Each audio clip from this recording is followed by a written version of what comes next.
As we get into this final week of May and the final week of Mental Health Awareness Month, I'm really grateful that there is, a lot of emphasis these days on mental health. It's such a big and important topic, especially these days with, so much uncertainty going on in the world and everybody's a little bit stressed. And so I think it's a good thing that we're focusing on it. Hi, my name is K.A Bloch, and I am the award winning poet and author of 4 books that consist of poetry and prose. My channel is called The Practical Poet, and each week on my channel, I feature a different video poetry reading from one of my 4 books, or maybe even some new material. And I also have a blog at thepracticalpoet.com where you can find the written copies of the poems that I feature here on YouTube, along with a little bit of the backstory, sometimes just my random thoughts or comments.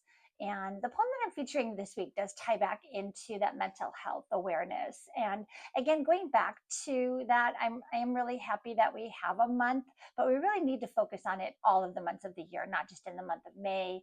And really take those steps to make sure that our mental health is good and in check. A lot of employers these days are giving mental health days. My company just gave us one to coincide with the Memorial Day long weekend. We were able to take an extra day of the weekend just to do something fun and away from work and something, stress free. So, I went shopping, which maybe I don't know if that had a good effect because now I'm, stressed out about the money that I spent, but it's a vicious circle. But it felt good to get a little retail therapy out there. So, anyway, going back to the featured poem this week, it is from my second book called Scatter Seeds of Kindness. Sorry about the glare here. And this is a poem called Every Day. And this is a poem that kind of ties into how we are all, we're all humans, right? We're all under the same umbrella and we're all dealing with, I'm not going to say similar stresses, but everybody is dealing with something to some extent. You might be dealing with a financial crisis. I mean, me right now, I'm probably dealing with a credit card bill that's going to scare me when it comes rolling in. But my neighbor might be dealing with, stage 4 cancer. And the woman down the street might be an abused woman, abused wife with 3 little mouths to feed and no job, or, those kinds of big catastrophic issues. And maybe it's not even a big catastrophic issue. Maybe it's just, somebody's car broke down and that's causing them stress. But my point is, we're all dealing with something. Everybody, every day, is dealing with some kind of an emotional issue that is causing some kind of stress. So this emphasis on mental health is really a good thing. Like I mentioned, employers are focusing a little bit more. And I think back to like my parents' day. If my dad had called into work and said that he needed a mental health day, he'd promptly find himself out of a job. They would have said, get your butt to work or you're not going to have a job. And that's really going to create some big mental health. So I am grateful, that there is the emphasis and that there is, a lot of the health plans now for employers are extending to include mental health coverage and therapy and that kind of thing, just to make sure that everybody has a place to go and a place, somebody to talk to, if they need a little bit of extra assistance. So again, talking about this poem Every Day, this poem came about a few weeks ago. Sorry, it's a little bit itchy in here, a little bit dusty, and I have a little itch on my nose. So a few years ago, I was with a couple of my girlfriends. We do a girls' day, one day in the summertime. We call it our summer outing day. And we meet in the morning for breakfast and we go and we do something fun. We come back to my friend's house for drinks and appetizers in the afternoon. So sorry, I gotta grab a little Kleenex here. Pardon me for just a moment. So sorry about that. That was so rude, but I couldn't help it. And we go back to my friend's house. We have drinks and appetizers, and then usually she makes dinner. We throw something on the grill. We sit around outside and we chat, and kind of goes long into the night. We have dessert, and then we all go on our way. It's a long day, but a nice day, a good day for some mental health and stress release, and just to get away from work and laugh and have some fun. On this particular year, I was dealing with a personal problem, a relationship issue that I didn't want to bring the day down. It was a fun day. We all had the day off. I didn't want to be Debbie Downer in the room, and I didn't want to come in and cry and say I'm having this issue, and I want to talk about it and stuff like that. So I just tucked it away. And when I saw my friends, big smile on my face. We had a great day, and never let on that there was anything going on problematic in my life. Later on that night, After a few drinks, a few cocktails, a little bit of truth serum, my one friend divulged that she was also going through a personal issue. It was, I think, something related with work or finances or something like that.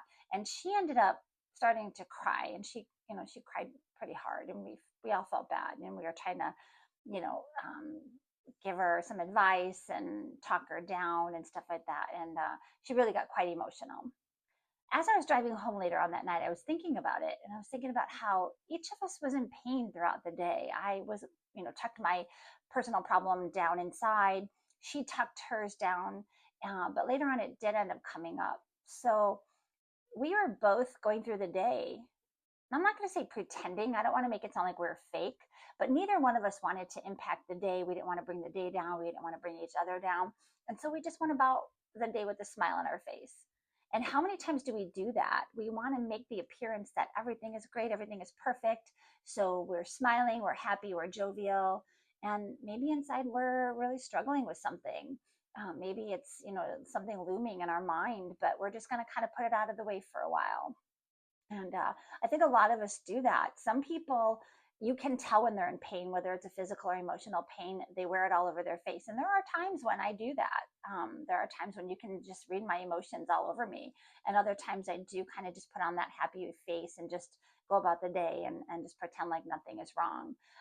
And then there's other people that they never let on that there's anything going on. I had a friend that had so many struggles. Her parents were sick and her kids were sick, and she had no money, and her car was breaking down constantly. And this person was the happiest, most upbeat person that I've ever met in my life. And what a great attitude. And I do think I told a little bit of her story in a video poetry reading of a poem called The Energy You Send, and how you put good and positive energy out there in the world and it comes back to you in kind. And I think she kind of had that luck on her side, because she was constantly putting out that good energy. And even though things were not great for her, they were great for her because she made the best of it. And that was just the cards that she had been dealt, and she did the best that she could. So my point is, everybody is going through something. My friends, the same friend that was struggling that day, her dad used to say, if everybody put their problems in a pile and you were allowed to pick anybody else's problems, you would grab your own problems back, because they may be a big problem, but it's your problem, and you've already started to kind of come to how you're going to deal with this problem. You've brainstormed, you've accepted it, you've done what you needed to do, you've held that problem close to you, and you've tried to figure out how you're going to resolve it. And it's your problem alone. You don't want to take on your neighbor's problem. Your neighbor's problem may be 10 times worse than your problem. And you may, after seeing what everybody else is dealing with, be grateful that your problem is what it is, because the point is, anything can always be worse, right? Things can always be worse than they appear. So I'm not going to say be grateful for the problems that you have, but they are yours. And there's always somebody that's struggling a little bit more. And that's kind of the point of this poem. When I talked about this poem in the book Scatter Seeds of Kindness, I always give a little bit of prose and a little bit of story. And I told that story in the book about my friends and I getting together, and how each one of us was kind of hiding what we were going through that day. I started talking about how we're all human. Me and my friend, we're human. We're both going through something, and neither one of us let on. And I think, in our social groups, in our social circles, and even in just society at large, we tend to not let people know what we're going through. We all keep it kind of tucked inside, and we have to some extent. You can't walk into the grocery store and be like, hey, I'm probably going to bounce this check today. I really don't have any money in my account because my job laid me off 3 days ago, or what have you. You can't walk around and start unloading to strangers. But I did find a parallel between, we're all going through things together. We're all humans. We're all in this life, this human experience that we're going through.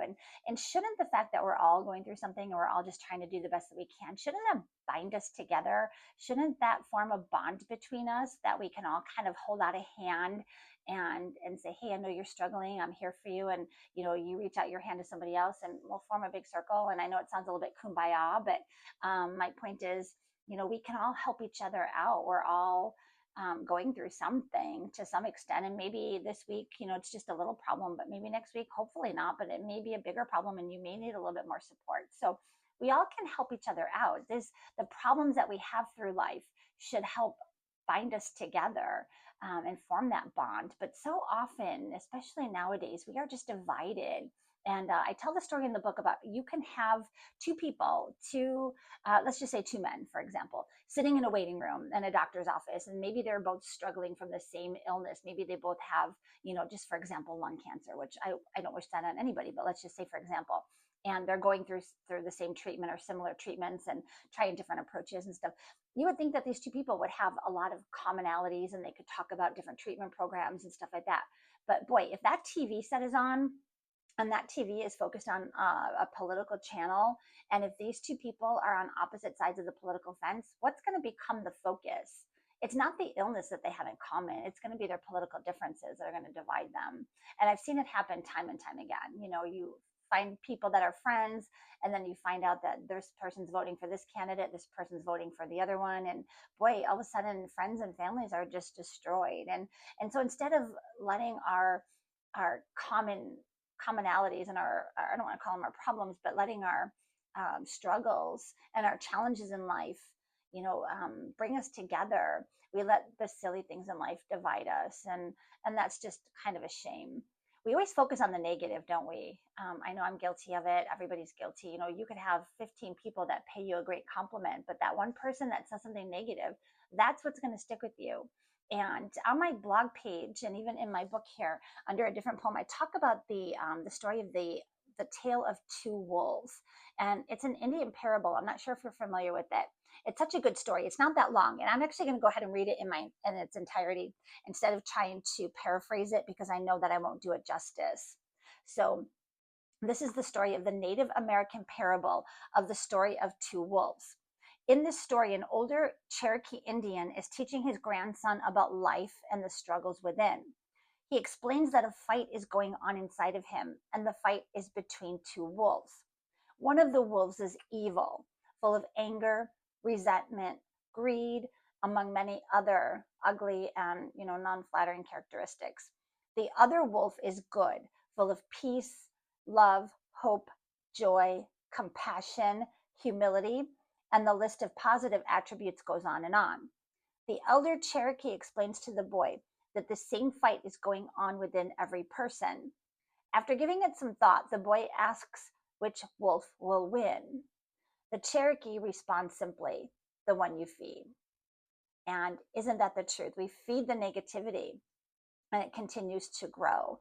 And maybe we don't even realize that we're feeding it, but we all tend to kind of, not, I don't want to say we all, a lot of us, many of us tend to feed that negativity. We tend to dwell on the negative and the things that are bad and things that, are going to bring us down and stuff like that. And that's what continues to grow. And maybe we can help each other out by not focusing on that negativity, by bringing, some positive light to each other, by helping out and by giving each other a little bit of hope and, a little bit of compassion and a helping hand when they need it, and realizing that, everybody is struggling with something every day. It's just a fact of life. So with that, I'm going to go ahead and get into the video poetry reading of every day.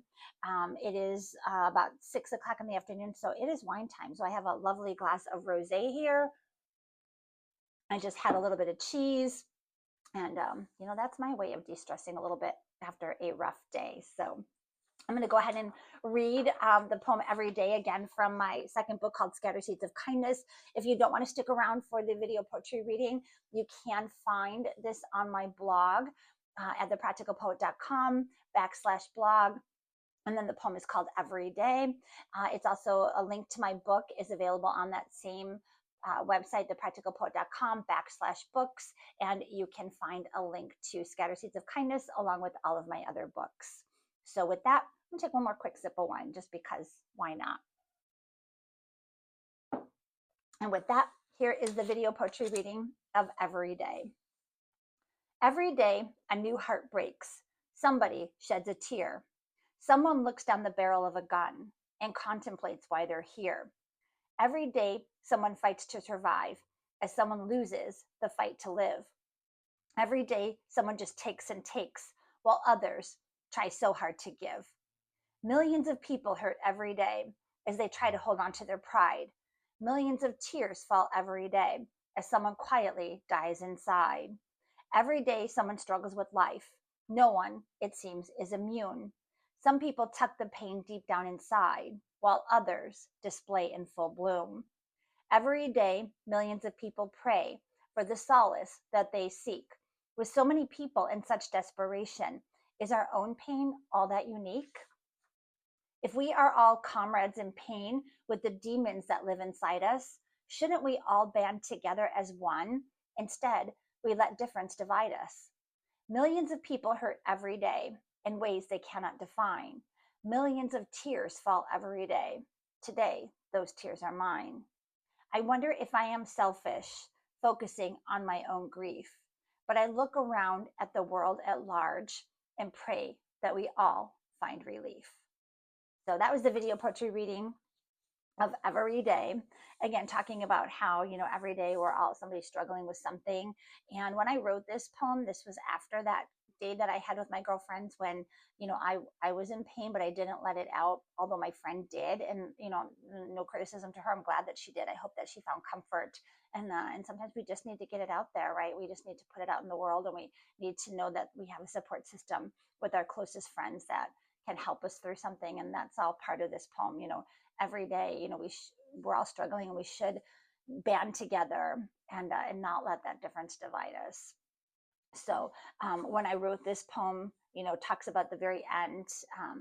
Today those tears are mine, and that was a day when I came home and I just couldn't hold it in anymore, and I just had a good cry, and felt a little bit better after that, and then kind of wondered if I was selfish. Am I selfish because I'm sitting here crying, and my friend is in pain, and so many people are struggling with things that are much bigger than what I'm dealing with.